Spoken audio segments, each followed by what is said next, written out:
All right, so today we're diving into something pretty complex. How a couple can ethically and safely find a third person for a cuckolding dynamic.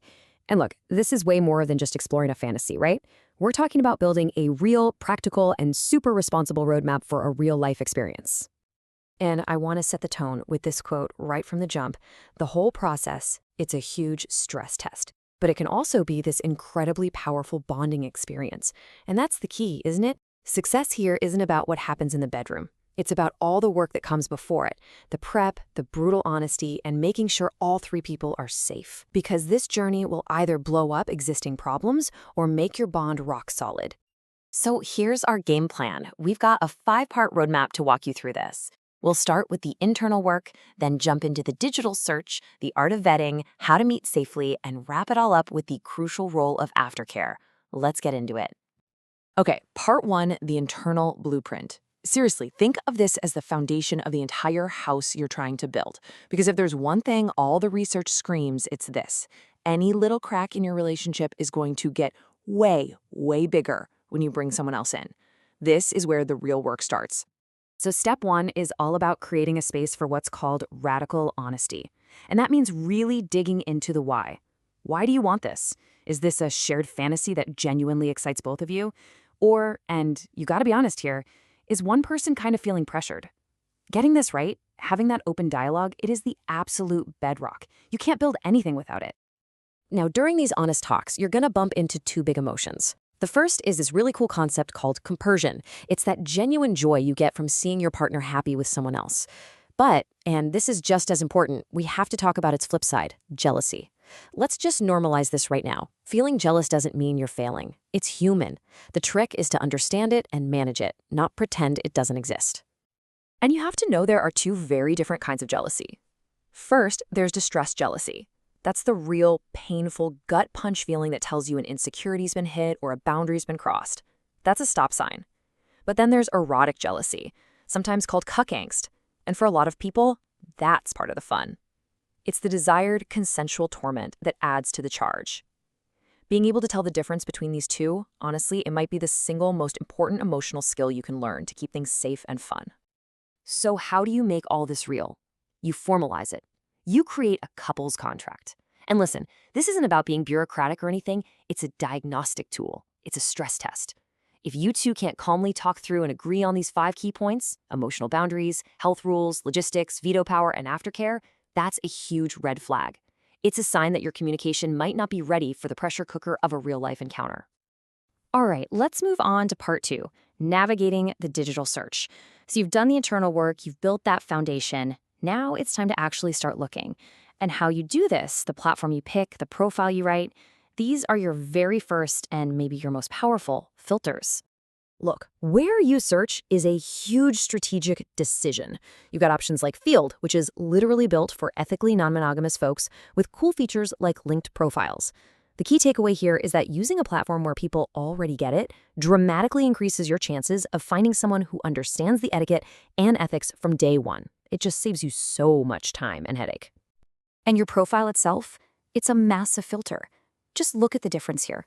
On the left, hot couple wants a stud. No drama. I mean, come on, it's generic, it's demanding, but on the right, it's specific, it's respectful, it shows personality. And the best part, that little question at the end about a live show, it's a perfect, non-sexual conversation starter. It invites a real human to have a real conversation, which is exactly what you want. And that brings us to a few cardinal rules for your profile. This stuff is more than just good manners, okay? For instance, the 2 people, 2 profiles rule. That's not just a technical thing. It shows that you respect that everyone on the platform is their own person. It signals that you're looking for a partner, not an object or an accessory. And guess what? That kind of respect is exactly what attracts the kind of person you actually want to meet. Okay, so you've got a match. They seem cool. Now comes part 3, and this is huge, the art of vetting.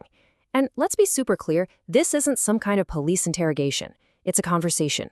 It's a deliberate, team effort to make sure this person is safe, respectful, and actually compatible before you ever think about meeting up. To help with this, the sources give us a surprisingly useful metaphor. It's called the prize bull framework. And I know what you're thinking, but hang on. This has nothing to do with objectifying someone. It's about changing your mindset. Instead of just rolling the dice emotionally, you're using a structured, responsible way to check for key character traits. It's about being smart. So, what are we looking for in a prize bowl? It boils down to three things. First, temperament. Are they emotionally mature? Do they communicate with respect? Second, structural soundness. Are they reliable? Are they punctual? Do they respect your privacy? And third, and this is a big one, health. They have to be completely transparent about their sexual health. No hesitation. Any weirdness around this topic, and it's an immediate no. And just as you're looking for those green flags, you need to have your radar on full blast for the red ones. Somebody rushing things, pushing to meet right away, or maybe they only talk to one of you and ignore the other, or they push back on your boundaries. Listen, that's not just them being eager. That's them showing you loud and clear that they don't respect you or your process. You have to trust those gut feelings. Okay, part 4, from match to meeting safely. I want you to remember this. Personal safety isn't just one thing you do. It's a whole system. It's layers of precautions that start the second you match and continue all the way through that first meeting. The best way to do this is with a phased approach. It's all about building trust one step at a time. So you start with messaging on the app. Then you move to a mandatory video call. This is non-negotiable. You need to verify they are who their pictures say they are and just get a feel for their communication style. Only after that do you schedule a first meetup in a very public place. No pressure, no expectations. It's just a vibe check. That's it. And on top of that phased approach, you've got this 3-part safety checklist. Think of it like this. Digital security to protect your privacy. Sexual health to protect your body's reconfirming everything before you meet. And physical safety. That means telling a trusted friend where you're going and, crucially, having a safe word that all 3 of you know and agree on. It's a safety net for everybody. And that brings us to our final and maybe most overlooked part. Part 5, the critical role of aftercare. Let me be really clear about this. The experience is not over when the sex is over. Aftercare is an absolutely non-negotiable part of ethical kink. It's how you process everything and make sure the primary relationship stays strong. Think about it. After any kind of intense experience, everyone's feeling a little vulnerable. Aftercare is just the emotional and physical support you give each other afterwards. It can be super simple: cuddling, talking, getting someone a glass of water. It's about giving everyone a soft landing. And for the couple, it is the #1 best way to handle any feelings of jealousy and come back together. And this is so important. This includes the third person. Offering aftercare to the bull is the ultimate sign of respect. It tells them, hey, you were a participant here, a whole person, not just a product we used. It's that simple act of humanity that makes the difference between an ethical encounter and one that's just transactional and objectifying. So after your third partner has gone, the work isn't done. The couple needs their own private aftercare, their own debrief. This is your time to reconnect, talk about how you're feeling, what you loved, and just reaffirm your bond.